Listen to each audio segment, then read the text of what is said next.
যখন আপনি রিভাইজ দিবেন তখন আপনি কি কি জিনিস আপনার দেখা উচিত।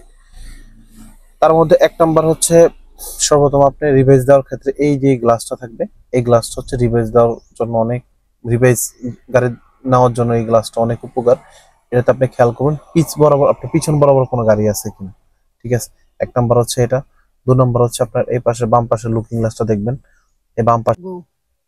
আসসালামু আলাইকুম। আপনাদের একটা গুরুত্বপূর্ণ জিনিস আমি দেখাচ্ছি এখন, সেটা হচ্ছে অনেকে হচ্ছে গাড়ি যখন ব্যাক দিবেন বা রিভাইজ দিবেন, হ্যাঁ, তখন অনেকে হচ্ছে একটু ইসে পড়ে যায়, কনফিউজে পড়ে যায় কিভাবে এটা কি করবেন। তো আমি এটা সহজ একটা সমাধান দেওয়ার চেষ্টা করবো ইনশাল্লাহ। আশা করি পুরো ভিডিও আমার সাথে থাকবেন। যখন হচ্ছে গাড়ি এখন রিভাইজ দেওয়ার প্রয়োজন, আপনি গাড়ি এখন ব্যাগে দেওয়ার প্রয়োজন, সেক্ষেত্রে আপনি গাড়িটা স্টার্ট করলেন। হ্যাঁ, স্টার্ট করার পরবর্তীতে আপনি যখন আপনি রিভাইজ দিবেন তখন আপনি কি কি জিনিস আপনার দেখা উচিত। তার মধ্যে এক নাম্বার হচ্ছে সর্বপ্রথম আপনি রিভাইজ দেওয়ার ক্ষেত্রে এই যে গ্লাসটা থাকবে, এই গ্লাসটা হচ্ছে রিভাইজ দেওয়ার জন্য অনেক, রিভাইজ গাড়ি নেওয়ার জন্য এই গ্লাসটা অনেক উপকার। এটাতে আপনি খেয়াল করুন পিচ বরাবর, আপনার পিছন বরাবর কোনো গাড়ি আছে কিনা। ঠিক আছে, এক নাম্বার হচ্ছে এটা। 2 নম্বর হচ্ছে আপনার এই পাশে বাম পাশে লুকিং গ্লাসটা দেখবেন, এই বাম পাশের লুকিং গ্লাসটা এ পাশে কোনো গাড়ি দেখাচ্ছে কিনা।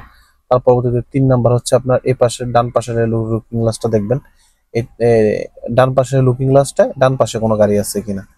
ঠিক আছে, তো যখন দেখবেন আপনি যে হ্যাঁ এই পাশে কোনো গাড়ি নেই, ডান পাশে কোনো গাড়ি নেই, বাম পাশে কোনো গাড়ি নেই, এটার দিয়ে দেখবেন পিছনে কোনো গাড়ি নেই, তখন আপনি হচ্ছে গাড়িটারে এই ব্রেকে পাড়া দিয়ে তখন আপনি রিভাইজে গাড়িটা লাগাবেন। হ্যাঁ, রিভাইজে গাড়িটা লাগালেন, এখন গাড়িটা আস্তে আস্তে করে যাদের হচ্ছে অনেকের হচ্ছে এই ড্যাশ ক্যামেরা থাকে, হ্যাঁ, সরি, ব্যাক ক্যামেরা থাকে, অনেকের হচ্ছে ব্যাক ক্যামেরা থাকে না। তো যাদের ব্যাক ক্যামেরা নাই তাদের ক্ষেত্রে হচ্ছে লুকিং গ্লাসটাই যথেষ্ট। হ্যাঁ, এই যে উপরে যে লুকিং গ্লাসটা, এই লুকিং গ্লাসটাই যথেষ্ট। তাদের যাদের আর কি ব্যাক ক্যামেরাটা নেই, তাদের ব্যাক ক্যামেরা আছে, তারা ব্যাক ক্যামেরা দেখতে পারে। ব্যাক ক্যামেরায় দেখেন আপনি লাল চিহ্নটা থাকবে, হলুদ চিহ্ন, সবুজ চিহ্ন, নীল চিহ্ন।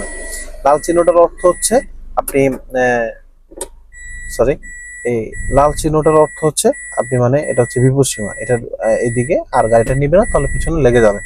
হলুদটা স্বাভাবিক, সবুজটাও স্বাভাবিক, নীলটাও স্বাভাবিক। তো যখন আপনি রিভাইসে দিলেন তখন গাড়ি হালকা যখন ব্রেকটা ছাড়লেন দেখেন গাড়ি অটো আস্তে আস্তে ব্যাগে যাবে। ঠিক আছে, আপনি তো পিছনে ব্যাক ক্যামেরা দিয়ে তো পিছনে দেখতেছেন। হ্যাঁ, তো তখন আপনি ব্যাগের ক্ষেত্রে হচ্ছে সামনে সিস্টেম আর ব্যাগের সিস্টেম কিন্তু সম্পূর্ণ উল্টা।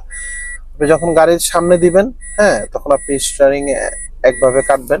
হ্যাঁ, যখন গাড়ি আবার পিছনে দিবেন তখন কিন্তু গাড়ি কাটাটা পুরো উল্টো হয়ে যাবে। যেমন দেখেন আমি এখন যদি গাড়িটারে বাম সাইডে চাপাতে চাই, হ্যাঁ, মানে বাম সাইডই করবো, তখন আপনি স্টিয়ারিংটা আমি বামে কাটবো। দেখছেন, এখন আমার গাড়িটা কিন্তু বাঁকা হচ্ছে। ঠিক আছে, যখন আবার আমি গাড়িটারে একটু সোজা করবো তখন দেখেন আমি স্টিয়ারিংটারে ডানে কাটবো। মানে আপনি এটুকু মাথায় রাখবেন যে পিছনে দেওয়া সামনে দেওয়ার ক্ষেত্রে এটা থাকবে পুরোই মানে উল্টা। ঠিক আছে, তারপরে দেখেন আমি এই একটা ড্রাইভে দিয়ে এটা আমি সোজা করে নিলাম। ঠিক আছে, আশা করি বুঝতে পারছেন সবাই। তো যদি কোনো বিষয় যদি না বোঝা থাকেন, মোটর গাড়ি সম্পর্কে যদি কারো কোনো কিছু বিষয় জানা থাকে বা বোঝা থাকে, অবশ্যই আমাকে কমেন্টে জানাবেন। আর আমাকে অবশ্যই আপনারা মেইল করবেন। আমি ইনশাল্লাহ চেষ্টা করব আপনাদের গাড়ির বিষয়ে যত না জানা তথ্য আছে সবগুলো আপনাদের সাথে শেয়ার করার জন্য। আশা করি আমার সাথে থাকবেন। ধন্যবাদ সবাইকে। আসসালামু আলাইকুম।